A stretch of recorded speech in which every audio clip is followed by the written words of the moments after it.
رکو یہ تمہارے لیے ہے، ہاں تم وہی ہو جو تھک چکے ہو، جو پریشان ہو، جو کسی کو اپنا درد نہیں بتا سکتے، تو یہ پیغام تمہارے لیے ہے۔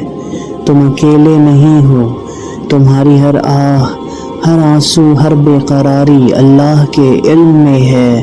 وہ دیکھ رہا ہے کہ تم کیسے صبر کر رہے ہو، کیسے امید لگائے بیٹھے ہو، کیسے ہر دن خود کو سنبھالنے کی کوشش کر رہے ہو۔ اور سنو، تمہاری محنت، تمہارا صبر، تمہاری دعائیں رائے گاں نہیں جائیں گی۔ بس تھوڑا سا اور صبر اور یقین رکھو، تھوڑا سا اور حوصلہ کرو، کیونکہ تمہاری آزمائش کا اختتام قریب ہے۔